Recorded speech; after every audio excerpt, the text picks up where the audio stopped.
नमस्कार। आज हमारे सत्संग का विषय है गंगा स्नान।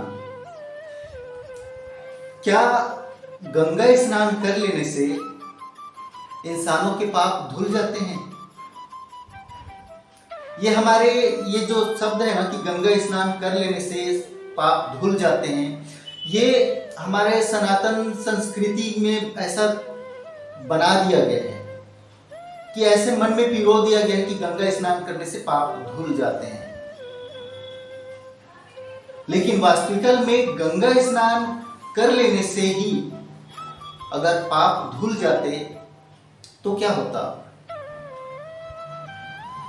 ऐसे में तो फिर अपराध के ऊपर अपराध ही होता था ना, क्योंकि सभी यही सोचते थे कितना भी अपराध कर लो, कितना पाप कर लो, कितना अत्याचार कर लो, कितना गरीबों को कमजोरों को सताओ, उसके बाद में जाकर गंगा स्नान कर लो, पाप धुल जाएंगे। ये वही बात हो गई। 900 चूहे खाकर बिल्ली चली हज को। जैसे 900 चूहे खाकर बिल्ली हज को जाए तभी भी उसका अपराध या पाप नहीं मिटता, वैसे ही हमारे अत्याचार, हमारे हमसे हुए अक्षम्य कार्य, अपराध, वो केवल गंगा स्नान कर लेने से धुल जाएगा ऐसा बिल्कुल भी नहीं होता। अगर केवल गंगा स्नान कर लेने से पाप धुल जाते थे तो आज कोई पापी ही नहीं होता। और गंगा स्नान कर लेने से अगर पाप धुल जाते तो सबके सब पुण्यवान होते, क्योंकि पाप किसी के पास भी नहीं होता। ऐसा नहीं होता। जो हम कार्य करते हैं, परोपकारी कार्य हो या अत्याचारी कार्य हो, यही हमारे पाप और पुण्य को विकसित करता है, वृद्धि करता है। हमारे जो कार्य है ना, अगर हम किसी को के ऊपर अत्याचार करते हैं और किसी को बिना वजह दंड देते हैं या कुछ अक्षम्य हम कार्य करते हैं, वही तो पाप होता है। और इस कार्य की वजह से सामने वाले को जो पीड़ा होती है,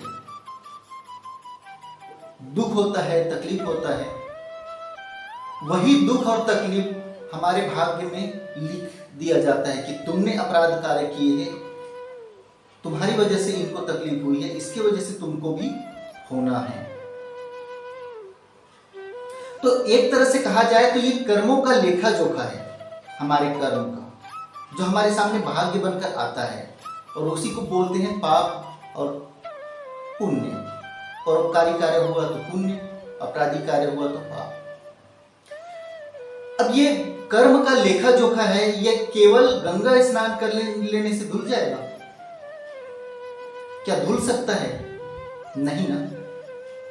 केवल गंगा स्नान करने से हमारे पाप कभी नहीं धुलते।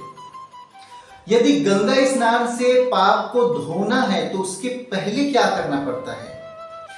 सबसे पहले तो अपने अपराधों को स्वीकार करना होता है। अपनी भूल को स्वीकार करो। हमारी वजह से अगर किसी को पीड़ा हुई है, दुख हुई, तकलीफ हुई है, उसको पहले स्वीकारो। उसके बाद में उनसे पहले क्षमा मांग लो, जिनके ऊपर हमने अत्याचार किए हैं। उन्होंने क्षमा किए, नहीं किए, कोई बात नहीं, ठीक है। यदि आपको महसूस हो गया कि मैंने अपराध कार्य किए हैं, तो उस अपराध कार्य के बदले में स्वयं को ही सजा देना होता है। और बराबर परफेक्ट जितनी तकलीफ उनको हुई, उतनी तकलीफ स्वयं को होना चाहिए। इसको बोलते हैं प्रायश्चित। खुद को सजा देना ही प्रायश्चित होता है। उपवास करके और खुद को दंडित करके, अब आपके ऊपर है आप स्वयं को कैसे दंडित करते हैं। ये बहुत बड़ा कार्य होता है। स्वयं को कोई इंसान कभी दंडित नहीं कर पाता और स्वयं को सजा नहीं दे पाता।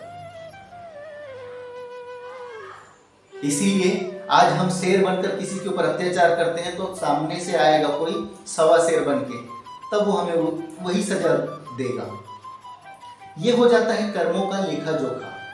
तो कर्मों का लेखा जोखा जो है ना, वो केवल गंगा स्नान कर लेने से मिट जाएगा, धुल जाएगा, ऐसा नहीं होता। अगर ऐसा होता तो विधि का विधान ही बदलने के बराबर हो गया। ये तो फिर तुम्हारे कर्मों का क्या। और ये धरती है, ये पृथ्वी लोक है, ये कर्म प्रधान है। चाहे युग कोई भी हो, कालखंड कोई भी हो, केवल इस धरती पर कर्म को देखा जाता है और कर्म से ही हमारे भाग्य का निर्माण होता है। तो भाग्य का निर्माण जो हो चुका है उसको गंगा स्नान से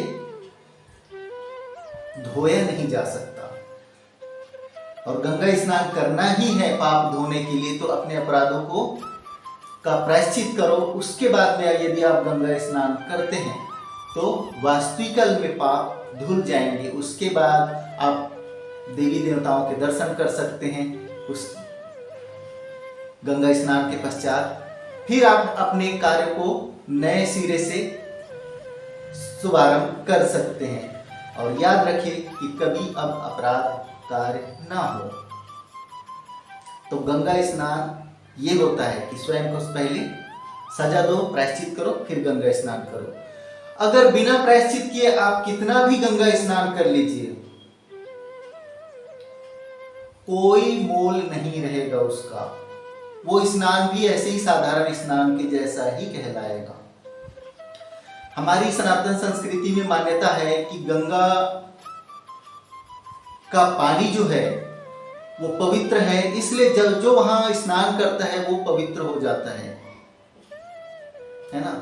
तो सबसे पहले तो अपने मन में विचारों में जो गंदगी है उसको निकाल कर फेंको, और अपने किए हुए अपराध कार्य को की सजा स्वयं के देने के बाद में यदि हम गंगा स्नान करेंगे तो भी गंगा का जल तो पवित्र है, तब हम भी पवित्र हो जाएंगे गंगा स्नान के बाद में।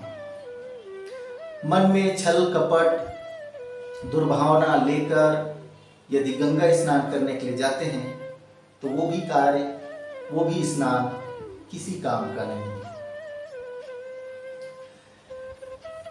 कई कार्य हमारे ऐसे होते हैं जो हमने अपराध तो किए हैं लेकिन किसी को मालूम नहीं है,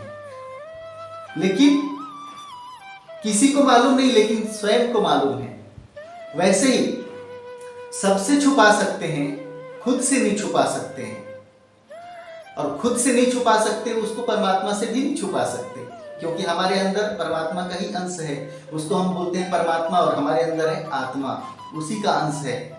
तो जिस दिन आप स्वयं से झूठ बोलना या धोखा देना अगर सीख गए स्वयं को, समझ लेना उस वक्त परमात्मा को भी आप धोखा दे सकते हैं, उनको भी झूठ बोल सकते हैं। अब किसी ने नहीं देखा और मैंने अपराध कर लिए, तो ऐसी स्थिति में प्रायश्चित करो, फिर गंगा स्नान करो। क्योंकि देखो, जब इसके पहले वाले सत्संग में बताया था कि जब इस संसार के नियम और कानून से जब बच जाते हैं ना, कोई भी अपराध या दंडनीय कार्य करने के पश्चात हम इंसानों के कानून से, पुलिस अदालत से बच जाते हैं, तब परमात्मा का हंटर चलता है। ये पिछले सत्संग में भी बताया था, है ना। तो हम किसी भी तरीके से बच नहीं सकते। हम अपराध के ऊपर अपराध करते चले जाएंगे और उसके बाद में सोचेंगे कि इसको तो कोई नहीं जानता, मैंने किया था, कोई बात नहीं, मैं जाकर गंगा नहा लेता हूँ, पाप धुल जाएंगे। ऐसा बिल्कुल भी नहीं होता। गंगा स्नान करने का सही तरीका यही है कि अपने कर्मों का प्रायश्चित करो, फिर गंगा स्नान करो। ये होता है गंगा स्नान।